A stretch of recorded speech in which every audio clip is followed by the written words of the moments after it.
"Mom, don't touch my stuff." That's how it began, the tone, not the words. He didn't yell. He didn't need to. The way he slammed his coat onto the back of the chair said enough. I froze, dish towel in hand, as my 42-year-old son brushed past me like I was invisible. His cologne filled the air, strong, expensive, not the kind you wear to play cards with friends. "I was just going to hang it up," I said softly. "It's soaking wet." "I said I'll handle it," he snapped, snatching it from my hands. The betrayal wasn't in the coat. It was in his eyes, cold, annoyed, like I was a burden in my own house. He'd moved back in temporarily, after the divorce. That was 6 months ago. In that time, he turned my quiet evenings into poker nights with his buddies, my kitchen into their bar, and my savings into his fallback fund.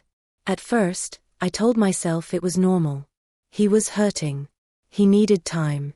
I remembered what it was like to lose everything, your partner, your plans, your pride. I wanted to help. That's what mothers do. But lately, the help had started to feel one-sided.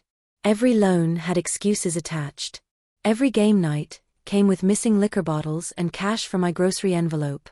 And every Friday, like clockwork, his friends would show up, the same crew of loud-talking, beer-drinking men who treated my home like a casino. I didn't say much, just cleaned up after them and reminded myself he was still my boy. But that night, something in his voice, that sharp edge, made my heart twist. "Poker night again?" I asked. "Yeah," he said, checking his phone. "Don't wait up. You've had a lot of those lately." He smirked. "We all need stress relief, Mom." I wanted to ask what kind of stress needed $100 in buy-ins every week, but I bit my tongue. Instead, I said what mothers always say, "Be careful." He gave me a look that said, "You don't understand." Then he left. The house went quiet after the door closed. The only sound was the rain ticking against the window. I wiped the counter slowly, my mind running through the last few weeks, the phone calls he took in the backyard, the envelopes he kept in his coat pocket, the late nights where he came home smelling more like whiskey than smoke. Maybe I was overthinking. Maybe it was just poker. But when you raise someone, you learn to read the silence between their words. And my son's silence had started to sound expensive. He came home around 2 a.m., stumbling a little, trying not to wake me. But I was sitting in the living room, lamp still on, pretending to read. "Long night?" I asked without looking up. "Yeah," he said, loosening his tie. "Won a couple rounds." His smile was quick, too quick. The kind people rehearse in mirrors. "That's good," I said, forcing a smile of my own. "Where's your coat? It's still raining out." He waved a hand. "Left it in the car. Don't worry about it." That's when I knew something was off. My son never left his coat anywhere. Not even as a child. He used to cry if he thought someone might take it. But now, he said it like the coat wasn't important at all. Like it was just fabric. When he went upstairs, I heard him open and close his bedroom door, then the faint creak of the bathroom tap, his signal that the night was over. I turned off the light and sat there in the dark, listening to the rain. Something about his voice lingered, not the words, but the way he said them. Too smooth. Too careful. Like a man lying for a living. The next morning, I found his coat. It wasn't in the car. It wasn't even in the closet. It was draped over the kitchen chair, damp, heavy, and carelessly tossed. I reached for it automatically, the way I always did, out of habit, out of love. But when I lifted it, something thudded to the floor. An envelope. Thick, unmarked, sealed. I bent down, heart hammering. It wasn't the kind of envelope you use for letters. It was the kind people hand over in parking lots, the kind that doesn't go through a bank. My fingers trembled as I picked it up. Inside stacks of $100 bills. I stared at it for a long moment, the world shrinking around me. Poker night didn't pay like this. When he came downstairs an hour later, I was sitting at the kitchen table, the envelope in front of me. His face went pale. "Where'd you get that?" "From your coat," I said quietly. "The one you said you left in the car." He reached for it, but I covered it with my hand. "Don't," I said. "Not until you tell me the truth." "It's not what you think." "Then what is it?" He rubbed his face. "Just money from a friend. A loan." From a friend who pays in cash. He sighed. Mom, please. You don't understand. I'm working on something. It's temporary. Temporary like your poker nights? Temporary like the loans you never pay back. His jaw tightened. Why can't you trust me? Because every time I do, I lose something. For a moment, he looked like the boy I once knew, hurt, cornered, human. Then it was gone, replaced by that hard smirk again. You always think the worst of me, he said, grabbing the envelope. Maybe that's why Dad left. The words hit harder than the money ever could. I didn't say anything. Didn't move. He stuffed the envelope into his jacket pocket and stormed out the back door, slamming it so hard the frame rattled. I sat there for a long time, staring at the place he'd been standing. It wasn't the insult that hurt. It was how easily it came out of his mouth, like he'd been saving it, waiting for the chance to use it. The kitchen felt colder somehow, the light harsher. I thought about calling the police, but what would I say? My son has too much cash? Instead, I decided to wait. Watch. Learn. Because if there's one thing life teaches you after 70 years, it's that patience can reveal what anger hides. That Sunday, he came home late again. No coat this time, just that restless energy, pacing, muttering under his breath. I watched from the hallway as he poured himself a drink, hands shaking slightly. Rough night? I asked. He jumped, spilling a little whiskey. Jesus, Mom, don't sneak up on me. You're nervous, I said softly. Why? He glared at me. I'm fine. But I could see it in the way he looked at his phone, the constant checking, the unread messages lighting up the screen. After he went to bed, I waited until I heard his snores. Then I walked into his room. His phone lay charging on the nightstand. I hesitated, then unlocked it. He still used his birthday as the passcode. There it was, a text thread with someone named Duke. Duke, you shorted me last time. Don't play stupid. Duke, I want my cut by next week or I'll come to your house. Duke, I know where you live. My stomach dropped. This wasn't poker. This was debt. Big, dangerous debt. The next morning, I watched him leave, briefcase in hand, acting like nothing was wrong. But I saw the way his hands trembled as he locked the door. I followed him, not far, just enough to see where he went. He didn't drive toward his office. He drove downtown, to a bar called the Iron Hand. The kind of place with blacked-out windows and cars that idled too long outside. I parked 2 blocks away and waited. After 15 minutes, he came out, talking to a heavy-set man with tattoos up his neck, probably Duke. They argued quietly, my son handing him another envelope. Duke counted it, frowned, and said something that made my son flinch. Then he left. My son leaned against the wall for a moment, wiping sweat from his brow. He looked older, smaller, like life had finally started collecting the debts he'd been dodging. That's when I decided, this ends now. If he was gambling with his life, and mine, I wasn't going to sit quietly and pray. I'd raised him better. And if he'd forgotten, then I'd remind him, the hard way. That night, when he came home, he found me sitting by the fireplace with his coat folded neatly on the chair beside me. Poker night again? I asked. He hesitated. Yeah. I smiled faintly. Then you won't mind if I come along. He blinked. What? I could use some fun. I'll bring snacks. He laughed nervously. It's not that kind of game, Mom. Exactly, I said. That's why I need to see it for myself. His smile faded. Stay out of it. I leaned forward. You should have thought of that before you brought danger into this house.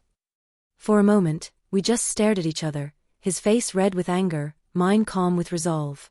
He opened his mouth to argue, but the sound of his phone buzzing cut through the silence. He glanced down, one new message. The preview read, tomorrow. No excuses. He went pale. Who's that? I asked. He didn't answer. He just turned away. But I saw it, the fear in his eyes.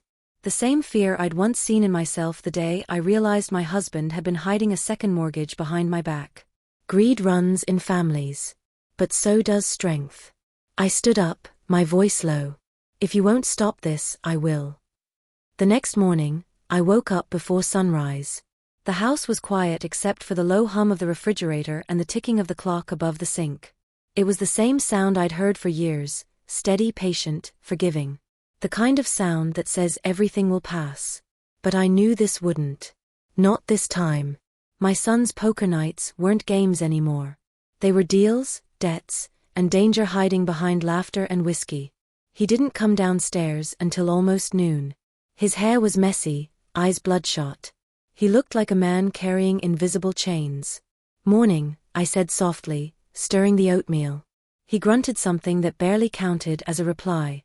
"There's coffee," I added. "Can't," he muttered. "Got a meeting." He grabbed his keys, checked his phone, and stuffed something into his jacket pocket. I saw it, a small white envelope, too familiar. "Another poker night?" I asked. He froze. "What's that supposed to mean?" "Just wondering if I should put out snacks again." He stared at me for a long moment, jaw tight. "You're not funny, Mom." "I'm not trying to be." I turned off the stove and faced him. "Who's Duke?" His face changed, not shock, not confusion. Just guilt. He tried to cover it up with a scoff, but his eyes betrayed him. "Where'd you hear that name?" "From your phone. You left it unlocked." "You went through my phone?" "You left me no choice," I said quietly. "You brought strangers into my house. You think I'm just going to pretend it's fine?" He slammed his hand on the counter, making the spoon jump. "Stay out of it, Mom. You're my son." I snapped, louder than I meant to. "You live under my roof. If you're in trouble, that means I'm in trouble too." He took a deep breath, rubbing his temples. "It's fine. I'll handle it." "Like you handled your marriage? Your job? Your loans?" His eyes flashed. "Don't start, I already did." The silence after that was thick. He stared at me, breathing hard before muttering, "You wouldn't understand," and stormed out the door. The sound of his car engine faded down the street, leaving only the clock ticking again. Steady. Forgiving. But I wasn't forgiving anymore. That afternoon, I made a decision. If my son wouldn't save himself, I would. I changed into a clean cardigan, fixed my hair, and took the bus downtown. I hadn't been there in years. The city had changed, newer storefronts, rougher faces, faster cars. I clutched my purse a little tighter. The address I had from his phone, the iron handbar, sat between a pawn shop and a tattoo parlor. Its windows were tinted black, the kind that didn't let light in or truth out. When I walked in, the air smelled of smoke, beer, and old guilt. A few men at the bar turned to look at me, probably wondering what a white-haired woman in a pale blue cardigan was doing there. I ignored them and went straight to the counter. "Looking for someone," I said to the bartender, a tall man with sleeves of tattoos and tired eyes. He glanced up. "You lost, ma'am?" "No," I said evenly. "I'm looking for Duke." He hesitated. "Who's asking?" "Tell him it's about Daniel Rowe." The name hit like a dropped glass. Every sound in the bar seemed to hush. The bartender gave me a long look, then nodded toward the back room. "He's in there." The door creaked open into a smoky room where a large man with a shaved head sat at a poker table, counting money. Tattoos crawled up his neck, snakes and skulls, black ink on pale skin. He didn't look up when he spoke. "You're not what I expected." "You're Duke?" I asked. He smiled without humor. "Depends who's asking." "I'm Daniel Rowe's mother." Now he looked up. "Oh," he said, sitting back. "The lady who pays the bills." I stiffened. "My son doesn't owe you anything." "That's funny," he said, stacking the bills neatly. "Because his name's right here." He pulled out a small black notebook. In it, rows of names, each with numbers beside them. Daniel Rowe, $22,400. I felt my stomach drop. What did he borrow for? I whispered. Cards. Drinks. Some bad decisions. Duke shrugged. "We all fall behind sometimes." "Then I'll pay you." He laughed. "With what? That old house? Your pension?" I didn't flinch. "With whatever it takes to make you leave him alone." He leaned forward. You're braver than him. I'm older, I said. That's not the same thing. For a moment, we just stared at each other. Then his grin faded. He's out of chances, lady. I warned him. He plays again this week. He either wins big or he's done. Done how? I asked. He smiled again, but it didn't reach his eyes. Don't worry about it. I turned to leave, but his voice stopped me. Tell your boy, he said, that debts get paid one way or another. On the bus ride home, I stared out the window, city lights flashing against the glass. My hands shook in my lap. I wasn't scared for myself, I'd lived too long for that. I was scared for the boy I used to read bedtime stories to, the boy who used to promise, I'll take care of you someday, Mom. Now I was taking care of him. Again. But this time, I wasn't going to clean up quietly. That night, I sat at the kitchen table with my husband's old address book and an empty notebook. If Duke kept records, I would too. I wrote down everything I knew. The bar's name. Duke's face. The amount owed. The next game night. Then I started planning. Step 1, find out where the games were really happening. Step 2, figure out how the money moved. Step 3, take it all down, legally, permanently. Because I'd learned something over the years, greed hides in shadows, but it hates light. The next evening, Daniel came home late again. I waited by the fireplace, knitting in hand, pretending calm. How was work? I asked. He froze in the doorway. Fine. Any plans tonight? Not really. Just staying in. He wasn't lying this time. That's what scared me most. He wasn't planning another game, he was avoiding one. His hands kept twitching toward his phone. He'd read the messages, ignored them, then read them again. Who's Duke?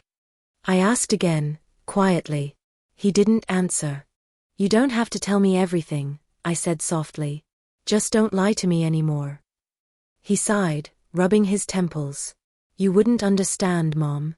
I was just trying to make things better. By borrowing from criminals? It wasn't supposed to go this far, he whispered. I thought I could win it back. How much? He hesitated. 20,000. I exhaled slowly.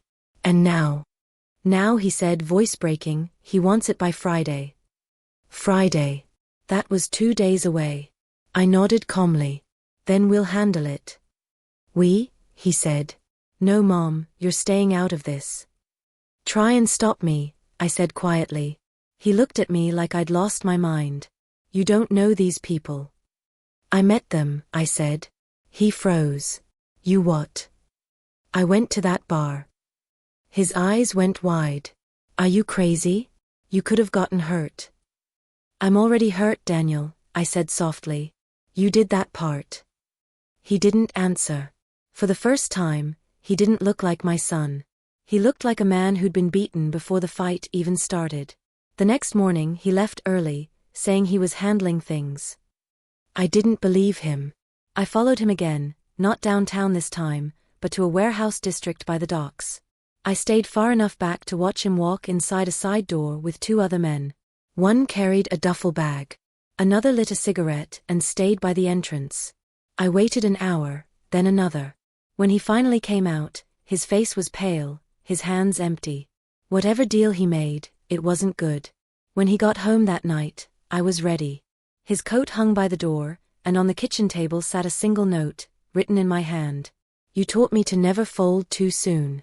Let's see how well you learned. I'd already called Detective Mark Lacey, an old neighbor of mine who'd retired from the force but still had friends downtown.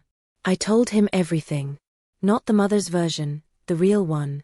Names, numbers, bar addresses, debts. He listened quietly, then said, if your son's tied to a gambling ring, we can catch them. But he needs to think he's still playing. I can do that, I said. He chuckled softly. You always were tougher than you looked. That night, as my son sat in the living room staring blankly at the TV, I walked over, placed my hand on his shoulder, and said gently, invite your friends over tomorrow. One last poker night. He looked up, startled. What? You heard me, I said. End it properly. He frowned. What are you planning? Just a game, I said, smiling faintly. You like those, don't you? I didn't sleep that night. The house was quiet, but my thoughts weren't. Every tick of the clock sounded like a countdown. By Friday, Duke expected payment, and my son had none to give. But I had something he didn't. Time, patience, and a plan. At sunrise, I called Detective Lacey again. His voice was low, steady, the same as it had been 30 years ago when he'd helped my husband after a break-in at his hardware store. Evie, he said, you're sure about this? As sure as I've ever been. Your son's in deep, he warned. These aren't card sharks. They're extortionists. I know, I said softly. And that's why we're not folding. He sighed. You got something up your sleeve, don't you? Only the truth, I said. But sometimes that's enough. All morning, I cleaned the house. Not because it needed it, but because cleaning gives the hands something to do when the heart's afraid. I scrubbed the counters, dusted the lamps, and laid out his old poker table in the den. The same one he'd used to host his so-called game nights. The irony wasn't lost on me. That table had once been his escape, his excuse. Tonight, it would be his confession. I set out everything deliberately. 5 chairs, though only 4 would be filled. A deck of cards, unshuffled, brand new. Chips stacked neatly in front of each seat. I even baked his favorite pie, because sometimes normalcy disarms people faster than threats. By noon, the house smelled of cinnamon and resolve. He came downstairs late, still half asleep, rubbing the back of his neck. What's all this? He asked, stopping in the doorway. Poker night, I said, smiling. Didn't you get the memo? He blinked, confused. You were serious? I told you, one last game. He stared at the setup, the cards, the chips, the pie cooling on the counter. Then his eyes narrowed. What are you doing, Mom? I tilted my head. Teaching you something. He sighed. I don't have time for games. Then make time, I said. Duke's coming, isn't he? He froze. How do you? I called him. His face drained of color. You what? Relax, I said calmly. I told him you'd have his money tonight. I also told him there'd be witnesses. Mom, sit down, I said, my voice firm. If you're going to gamble with your life, at least do it where someone cares what happens to you. He didn't move. For a long moment, neither of us spoke. Then slowly he sat. Evening came quickly. The light through the blinds turned gold, then amber, then thin gray. At 7 o'clock sharp, headlights flashed across the window. A black car pulled up. Duke stepped out, same leather jacket, same snake tattoo curling around his neck. 2 other men followed, both broad and expressionless. My heart thudded once, twice. But my hands didn't shake. When they entered, Duke grinned. Nice place, Mrs. Rowe. Smells like pie. I figured criminals like dessert too, I said, meeting his eyes. His grin widened. You got spirit. Shame your son doesn't. Daniel sat across from him, face pale, eyes fixed on the table. He didn't look at me. He couldn't. Duke dropped a duffel bag onto the table with a thud. You got it? I nodded toward my son. Ask him. Daniel's voice was barely a whisper. Not all of it. Duke's grin faded. Not all. He snapped his fingers. One of his men moved closer. That's when I stood. Before you do something stupid, I said, maybe you should know who's watching. I gestured toward the bookshelf. On it sat a small decorative clock, one with a blinking red light. Duke frowned. That supposed to scare me? It's a camera, I said. Live feed. Detective Lacey's watching everything right now. Duke laughed. You're bluffing. I smiled faintly. Try me. For a second, the room froze. No one spoke. Then Daniel broke the silence, his voice trembling. Mom, what did you do? What you wouldn't, I said. Duke leaned back in his chair, studying me. You really think calling the cops fixes this? They can't prove anything. Oh, I think they can, I said, reaching into the drawer and pulling out the envelope I'd found in his coat. You see, this money isn't his. It's yours. Marked bills. The same ones you gave him 2 weeks ago. Duke's expression darkened.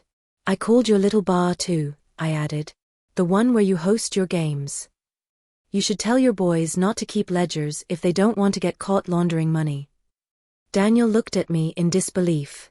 You went to the bar? I went everywhere, I said quietly, because I had to see what kind of man my son became, and who made him that way. Duke stood, hands flat on the table. You're playing a dangerous game, lady. So are you, I said, staring him down. And you just lost. That's when the knock came. 3 firm raps on the door. Duke turned his head slightly. I didn't. Evening, came the voice outside, firm, official. Detective Lacey, Sandfield PD. The tension in the room cracked like glass. Duke's men moved first, but before they could reach the door, 2 officers stepped in from the back entrance. Lacey had timed it perfectly. The live camera was bait, the real evidence was already in their hands. Duke Marshall, Lacey said, stepping inside, you're under arrest for illegal gambling, money laundering and extortion. Duke's jaw tightened. You set me up. I met his gaze. No. You set yourself up when you walked into a mother's house thinking she'd stay quiet. The officers cuffed him. His men followed without a fight, muttering curses under their breath. As they led him out, Duke turned back toward me. You think this ends with me, he said. You don't know the half of it. Then he was gone. When the door closed, the house fell into a deep, aching silence. Daniel still hadn't moved. He stared at the empty chair where Duke had been, then at me. Why? He whispered. Why would you do all that? I sat down slowly. Because I remember what it's like to love someone who doesn't know when they're drowning. He dropped his face into his hands. His shoulders shook once, then twice. When he finally looked up, his eyes were wet. I didn't want to drag you into this. You already had, I said gently. You just didn't realize it. Later that night, after the officers left, Lacey stayed behind for a cup of coffee. You did good, he said, sipping slowly. I did what I had to, I replied. He's my son. He smiled faintly. You always did know how to play your hand. I chuckled softly. Sometimes you just need the right cards. After he left, I walked into the den. The table was still there, the cards untouched, the pie half-eaten. Daniel stood by the window, staring into the dark. He was right, you know, he said quietly. Duke. It doesn't end with him. What do you mean? There are others, he said. People he owed. People I owe now. I felt the air go still. How much? I asked. He shook his head. I don't even know anymore. I closed my eyes. For a brief, dizzying second, I felt the same helplessness I'd felt years ago when my husband had mortgaged the house behind my back. History doesn't repeat. It whispers. When I opened my eyes, Daniel was watching me, guilt heavy on his face. I'll fix it, he said softly. No, I said, my voice firm. We will. He frowned. Mom, I can't ask you to, you didn't ask, I said. But you need me now more than ever. He didn't argue. He just nodded, small, broken, human. That night, I sat at my desk, writing everything down, names, times, the way Duke had smirked when he said, you don't know the half of it. He was right about one thing. This wasn't over. And if there were more of them, men hiding behind debts and games, I'd find them. Because I hadn't spent 70 years learning how to survive just to let my son lose everything. The next battle would be bigger. But now, they'd learn what kind of player they were up against. For a few days after Duke's arrest, the house was quieter than it had been in months. No footsteps after midnight, no poker chips clattering, no angry phone calls. Just silence, heavy and watchful. But peace built on fear doesn't last long. On the 3rd morning, Daniel came into the kitchen holding a letter. His face was pale. You got the mail? No, I said, setting down my coffee. Why? He handed it to me. No return address, just my name scrawled across the front. The handwriting was sharp, messy, hurried. I tore it open. Inside was a single sheet of paper. You took down one player. The table's still full. M. No signature, no number. Just that single initial, M. I looked up at Daniel. His voice was tight. It's them, Mom. Duke's people. I stared at the letter. Then we finish what we started. He shook his head. You can't keep doing this. Yes, I can, I said softly. You think this ends because one man's in jail? It ends when they stop thinking they can use people like you. He rubbed his forehead, pacing. I'm the one who messed up. Let me handle it. You already tried that, I said. Now it's my turn. That night, I pulled out my old laptop and started searching. The iron hand bar had been raided. But gambling networks don't vanish, they shift. I found an article buried in a local crime blog. A mention of a new underground poker club forming for charity, hosted by a man named Michael Graves. The same M. I stared at the picture. A slick man in his 50s, smile too polished, wearing a gold watch. The caption read, Local businessman supports community gaming fundraiser. I almost laughed. The same words my husband's lawyer had used when he lost our savings to charity investments. I jotted the address, Silverleaf Country Club, Friday night, 8 p.m. When Friday came, I didn't tell Daniel where I was going. I just told him to trust me. I dressed carefully, a dark gray suit jacket over a soft cream blouse, simple pearl earrings, and a small cross necklace my husband had given me the year he passed. Something about it made me feel braver. I looked at my reflection before leaving. My silver hair was neat, my expression calm, but my eyes, they were sharper than they'd been in years. Sometimes revenge doesn't come from anger. It comes from love that's been disappointed too many times. The Silverleaf Country Club was all chandeliers and whispers, polished shoes, expensive cologne, laughter that didn't sound like joy. At the back, in a private room, the real games happened. I slipped past the waiter, carrying an empty wine glass to blend in. Through the doorway I saw it, a large round table, men and women in suits, piles of chips stacked high. And in the center, Michael Graves. He looked just like his photo, smooth, confident, the kind of man who thought money could hide everything. He didn't notice me at first. I circled the room, pretending to admire the paintings. Every detail went into my notebook, the exits, the staff, the men with earpieces standing near the door. Finally, I made my move. When the waitress brought out a new tray of drinks, I followed her in. Excuse me, I said brightly. You dropped this outside. Graves looked up, confused. I don't think. Then he saw me. Recognition flickered. You're Daniel Rowe's mother. I smiled faintly. You have a good memory. He laughed softly. So do you. You made quite the mess with Duke. Just cleaning up, I said. Now it's your turn. He leaned back in his chair. You have no idea how deep this goes. Then show me. For a moment, the entire table was silent. The players looked at each other, unsure whether to laugh or leave. Then Graves gestured toward an empty chair. You want to play? I smiled. I always play when the stakes are worth it. He chuckled. All right, Mrs. Rowe. Let's see what you've got. I sat down. The cards were dealt. I didn't care about winning. I cared about watching. Every move, every glance, who whispered to who handled the chips. I'd seen this before in my husband's old poker nights. Greed has a rhythm. I folded twice, bet once, watched Graves rake in the pot with that fake smile. You remind me of someone, he said. Strong, stubborn. My mother used to gamble too. I'm not gambling, I said quietly. I'm documenting. His eyes narrowed. What? I tapped my chest lightly. Beneath my blouse, the small cross pendant blinked faintly. A recording light. The color drained from his face. You're wired. Maybe, I said, tilting my head. Or maybe you just told a room full of witnesses something you shouldn't have. The room erupted in tension, chairs scraping, murmurs starting. Two of his men moved toward me.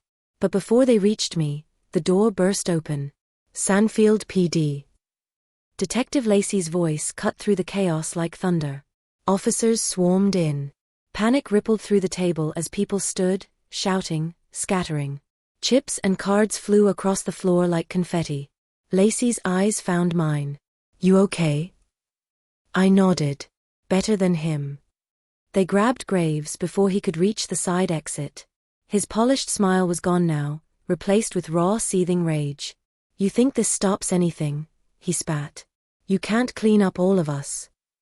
Maybe not, I said. But tonight, one less vulture gets to feed. By midnight, the raid was over. Officers bagged evidence, cash, ledgers, even bank records hidden behind the bar. Lacey pulled me aside outside the club. You just walked into a den of criminals, Evie, he said. You could have been hurt. I smiled faintly. You say that every time. I mean it. You're lucky this worked. Luck had nothing to do with it. I looked back at the club's glowing sign. People like them think they're untouchable. I just reminded them they're not. He shook his head, smiling reluctantly. Your son's a fool, but he's got one hell of a mother. When I got home, the house was dark except for a lamp in the living room. Daniel was sitting on the couch, waiting. You went there, didn't you? He said quietly. Yes. He rubbed his eyes. I told you not to. And I told you to trust me, I said, setting my purse down. He stood, pacing. Do you realize what could have happened? I do, I said softly. And that's why I made sure it didn't. He stopped pacing and looked at me, really looked at me, the way a man looks when he realizes his mother isn't just his mother, but something stronger. I don't deserve you, he said finally. I smiled faintly. No one ever does. The next day, the story hit the news. Local woman helps police expose major gambling operation. They called me the silver player. Reporters knocked. Cameras flashed. I turned them all away. I wasn't interested in fame. I just wanted to keep my family safe. But as the day went on, something in Daniel shifted. He stayed quiet, helping around the house, fixing the broken porch light, cooking dinner, small things, but things that meant something. That night, as we sat by the window watching the rain, he said softly, I paid off the last of what I owed. I looked at him. How? I sold the car, he said. And the watch. I smiled faintly. That's a start. He nodded. I'm done, Mom. No more cards. No more lies. Good, I said. Because I'm out of patience.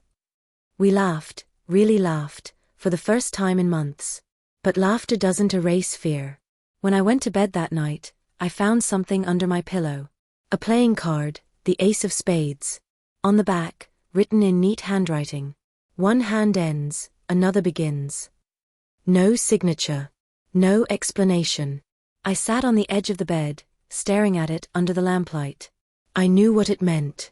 Graves might be gone, but the network wasn't. There were others, men who'd watched what I'd done and decided I'd become a problem. And if there's one thing greedy men hate more than losing money, it's losing control. I went downstairs, poured myself a glass of water, and looked out the window. The rain had stopped, but the driveway was wet, glistening under the streetlight. A car idled at the end of the street. Dark windows. No headlights. I stood there a moment, staring. Then slowly, the car drove away. I didn't call the police. Not yet. Because I knew, this wasn't the end. It was just the next hand. And if they wanted to play again, they'd find me ready. CTA, for cliffhanger ending. They thought an old woman couldn't fight back. But I'd learned every card trick they played, and next time, I'd be the one dealing for keeps. Would you like me to continue with Part 5, finale, resolution, confrontation with the remaining threat, emotional healing, and powerful moral closing? You said. Part 5. ChatGPT said. Part 5, word count is almost equal to 1920 tone, emotional, cinematic, with tension and closure. Written in simple American English, from the mother's POV. The next few weeks passed in uneasy quiet. Daniel started working again, taking shifts at a warehouse outside town.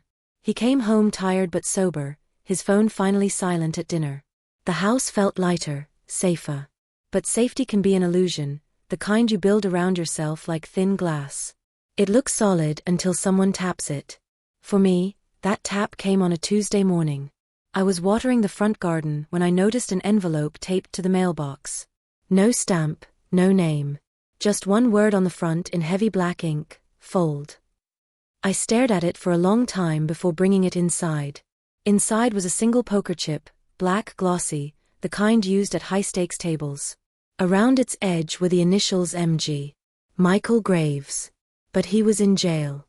I checked the local paper online. There it was, small headline near the bottom of the page: businessman released on bail. My stomach sank. I wasn't surprised. Men like Graves don't stay locked up long. They have money, lawyers, connections.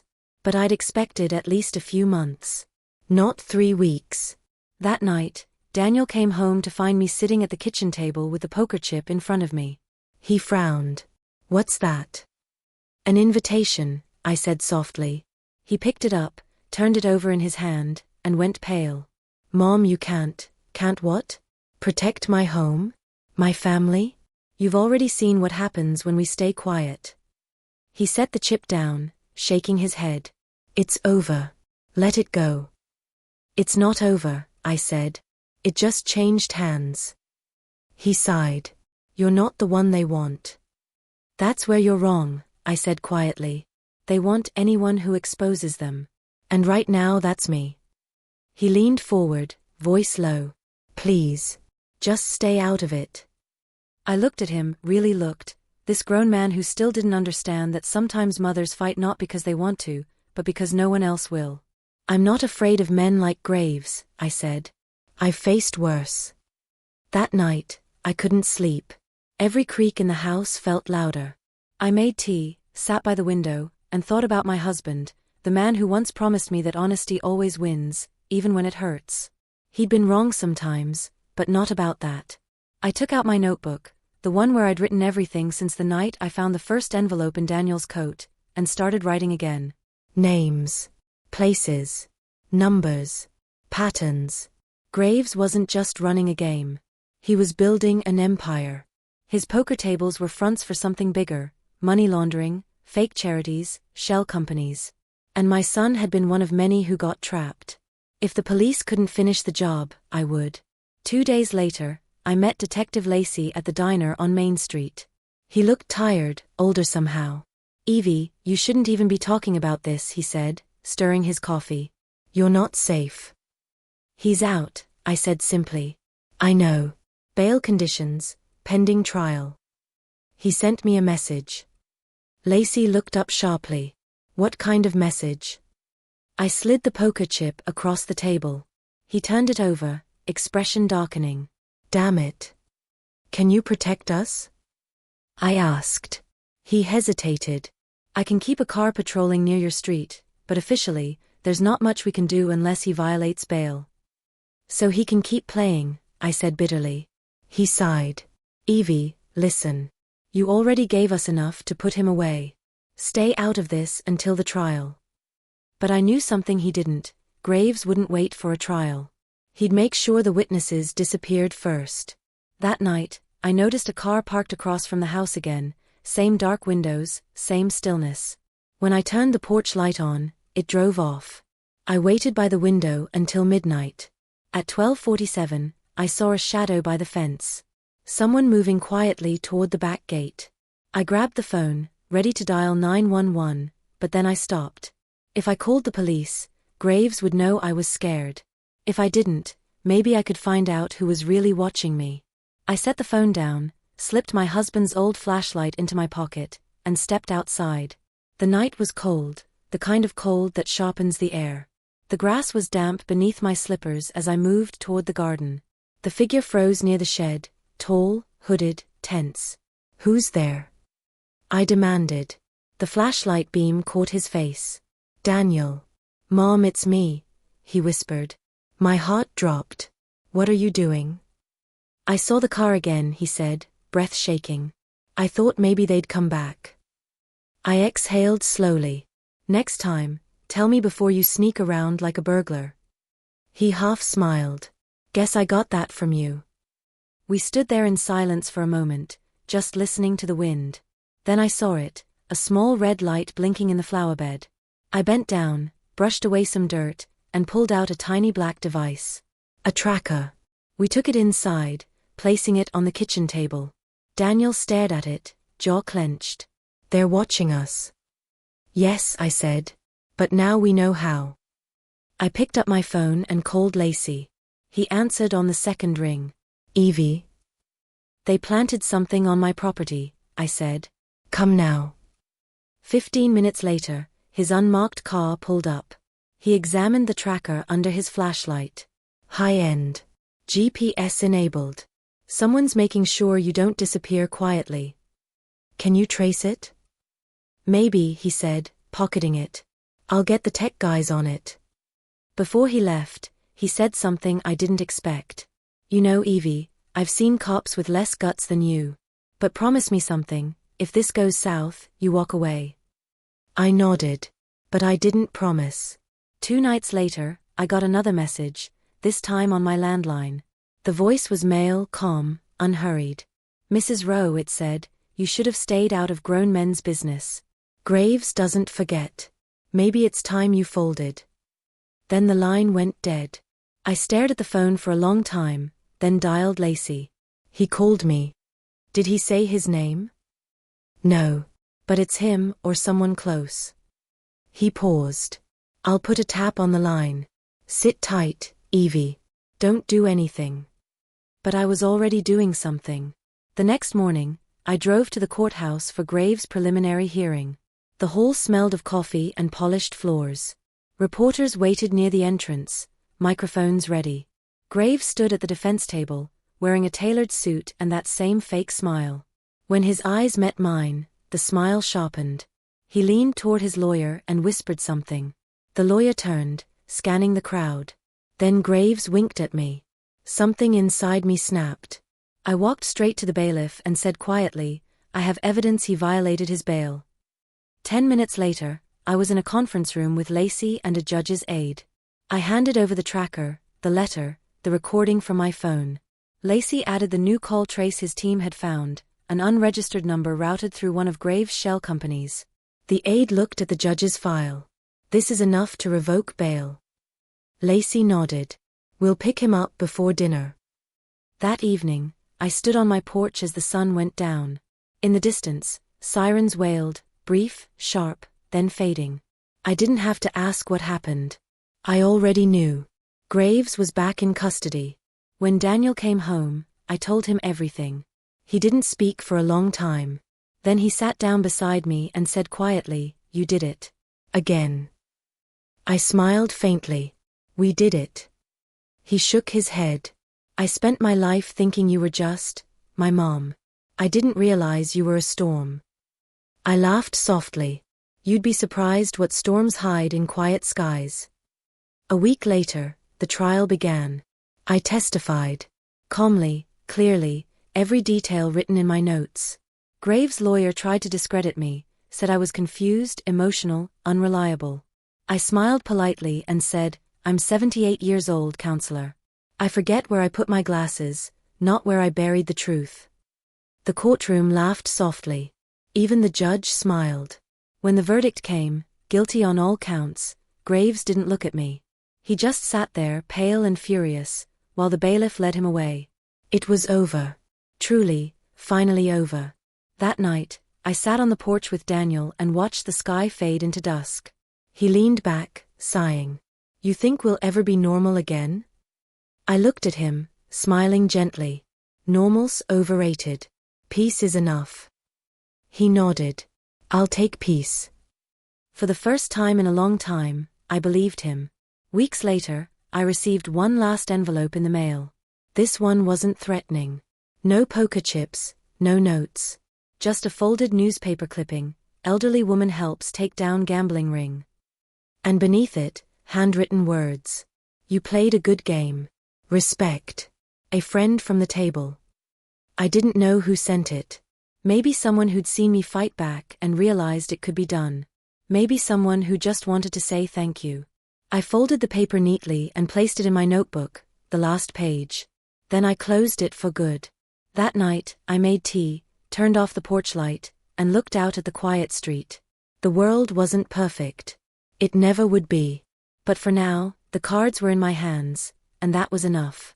Because I'd learned something through it all. You can lose everything, your savings, your trust, your sense of safety, but if you keep your courage, you never really fold. They called it just a game, but they forgot who taught them how to play. Some debts aren't paid in money, they're paid in truth. Speech balloon: if someone betrayed your trust, would you fight back or walk away? Like, comment, and subscribe for more stories of betrayal, justice, and redemption.